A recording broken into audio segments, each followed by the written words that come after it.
How are we doing, YouTube? Welcome back to another video. It is Alex, and today we're going to be on the topic of powerlifting, and we are going to be talking about Article 14 by the IPF. Easily one of the most unnecessary and overreaching rules to be in the powerlifting world today. And yes, I'm going to explain why this rule has nothing to do with the fairness in the sport, and everything about it just restricts athletes and coaches who are just literally just trying to do their job in this sport. So if you're not caught up with Article 14, Article 14 is the new IPF rule that restricts the type of interactions between a coach or handler that can have with an athlete during competition. So basically the IPF states that, you know what, let's control who you talk to, how, when, and where. It is framed as a fairness rule in their eyes, but the more you really look at it, what does it do? What's fair about it? It seems like more of a rule to control the people in the federation and not a performance or integrity rule. Let's go to my stance on the topic. I don't agree with that at all. It is not needed, it's unfair, and it just strips the freedom and rights to me as an athlete, to coaches, and just referees. Like, why does it matter? There was no major problem that this rule solved. No controversy it prevented. It just created a new problem, and for no reason at all.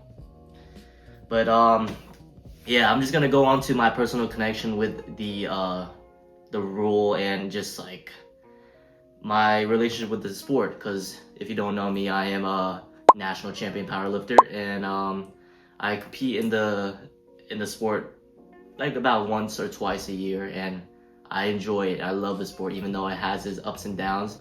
Honestly, why this part hits so hard for me is because the powerlifting is the only sport I ever really took seriously in my life. I played basketball growing up as a kid in the park across the street, and I never played it seriously. I know I had fun playing it with my friends, but I wasn't competitive. I wasn't, I didn't want to win. I didn't have that drive like I did for the sport of powerlifting. But powerlifting, it was different. It was something that I found that I had a talent in. Something that I finally found that I had some type of athleticism. And it taught me discipline and confidence, structure, and yeah, powerlifting is a great sport. You should try it. So watching the IPF add a rule like Article 14, a rule that just really directly affects me and my coach and just any other coach outside of my circle. But yeah, it really feels personal to me, even though it's not directly towards me. But because this isn't just some sport I casually follow, this is my sport and the one I care about. And seeing a federation just overstep athletes like me and my other fellow teammates, I'm gonna have to say something, and that's why I'm saying it in this video. If the IPF is watching this, better listen, because I know you don't like listening to your athletes. Let's go on my couple of reasons why the rule is just unnecessary. Going with number one, it restricts athlete autonomy. Athlete autonomy means athletes should have control and freedom over their performance choices, but Article 14 limits that. It tells athletes when they can talk to their coach, where they can stand, and how they can interact. But a article by Gene Shaplett researches on sports governance literally saying that the international federations often push for rules that reflect organization control, not what the athlete needs. Article 14 is the perfect example to that, and it centralizes the power instead of supporting athletes. And going on to my second reason, it justifies control under the name of fairness. This is where author Catherine Henne comes in. She talks about how the sports organizations often create rules under the label of fair play, even when those rules don't actually really protect players. Instead, they end up over-policing athletes.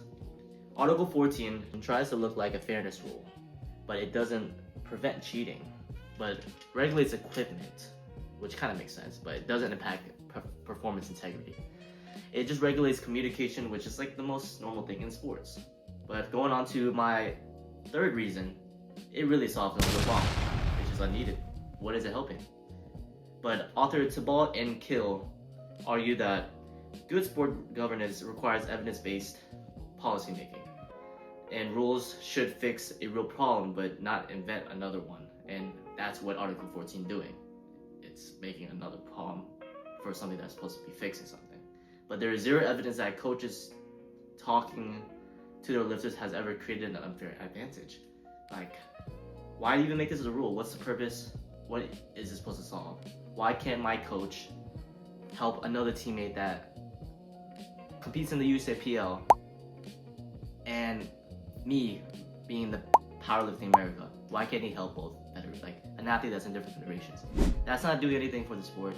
That's not making a sport better or a federation better. They're just being petty. But the reality, it hurts more than it helps. Instead of making the sport better, Article 14 creates confusion, inconsistency, unnecessary stress, and honestly, bad vibes for people at meets.